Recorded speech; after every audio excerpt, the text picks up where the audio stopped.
আপোনালোকৰ নিউজ চেনেলৰ জৰিয়তে সমূহ অসমবাসীলৈ আমি শ্ৰদ্ধা আৰু ধন্যবাদ জ্ঞাপন কৰিছোঁ। আজি ডাকৰঘাট জুবিন ফেন ক্লাবৰ উদ্যোগত এটা বহুদিনীয়া প্ৰচেষ্টাৰ অন্তত এটা আজি বিশিষ্ট দিনত আমি আজি সকলোৱে একগোট হৈ প্ৰায় 200ৰো সংখ্যক অধিক লোকে সমবেত হৈ পেলাই আজি এটা ৰেলী আমি ডাকৰঘাটৰ পৰা এই ঢিং আঠগাঁওলৈকে কৰিছোঁ।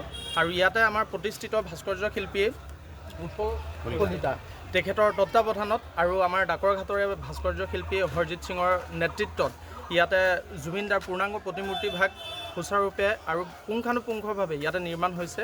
আৰু তাৰ পৰিপ্ৰেক্ষিততে আজি সমূহ আমি অঞ্চলৰ লোক আহি পেলাই ইয়াতে উপবিষ্ট হৈছোঁ। আমি তাৰ আগতেও এবাৰ আহিছিলোঁ, এবাৰ প্ৰতিমূৰ্তি ভাগৰ অৱয়ৱখিনি আমি চাই মেলি গৈছোঁ। আমি নথৈ আনন্দিত আৰু আজি ইমান ভাল লাগিছে যে জুবিনদাৰ কাৰণে মানুহ এনেকৈ উৎসাহেৰে ওলাই আহে। সকলোতকৈ ডাঙৰ কথা, আমি সমিতিয়ে কাকো ক'ব লগা হোৱা নাই যে এনেকৈ আমি অনুষ্ঠান এটা কৰিছোঁ, আপোনালোকে যাব নেকি। এটা জাষ্ট তাত আমি মেছেজ ড্ৰপ কৰিছোঁ যে আপোনালোকে নিজ নিজ বাহন হওক, চাৰিচকীয়া বাহন হওক, দুচকীয়া বাহন হওক, জাতীয় সাজপাৰ পৰিধান কৰি পেলাই নিয়াৰিকৈ শৃংখলাবদ্ধভাৱে আমাৰ অনুষ্ঠানটোত আপোনালোকে সহযোগী হিচাপে আমাৰ লগত আহক। তো সকলোৱে মানে সমবেত হৈ পেলাই আজি আহিছোঁ। তো আশা কৰোঁ এই যাত্ৰাটো সুচাৰুৰূপে আমি ডাকৰঘাটলৈকে আমি অব্যাহত ৰাখিব পাৰিম। আৰু আগন্তুক আজি আমি তাত গৈ পেলাই তেখেতৰ প্ৰতিমূৰ্তি ভাগ জাষ্ট আমি মানে নিগাজিকৈ স্থাপন কৰাৰ পিছত যি কাৰিকৰী দিশ আছে তেওঁলোকে চাব। তাৰপিছতে আমি 2 মে' তাৰিখে জুবিনদাক শ্ৰদ্ধাঞ্জলি জ্ঞাপন কৰি এটা দিনজোৰা কাৰ্যসূচীৰ অনুষ্ঠান ৰাখিছোঁ। দিনত প্ৰতিমূৰ্তি উন্মোচন হ'ব, ৰাতিলৈ নিশা তেখেতক ট্ৰিবিউট দি পেলাই এটা সাংস্কৃতিক অনুষ্ঠান হ'ব। আৰু সাংস্কৃতিক অনুষ্ঠানৰ মুখ্য আকৰ্ষণ হিচাপে থাকিব মৰিগাঁৱৰ সঞ্জীৱ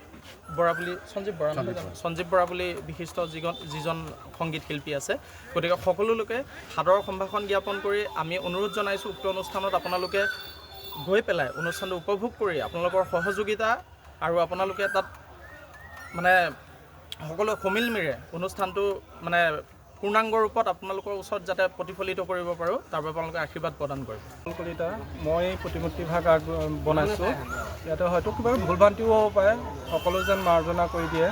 আৰু এই মূৰ্তি ভাগ বনাওঁতে প্ৰায় মোৰ 2-2.5 মাহ লাগিছিলে।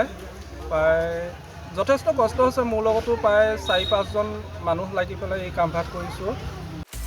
আপুনি বিচৰা বাতৰি পাব কেৱল নিউজ 18 এপত। নিউজ 18 এপ ডাউনলোড কৰিবলৈ স্কেন কৰক এই QR কোড। গুগল প্লে ষ্টৰতো পাব এই নিউজ 18 এপ।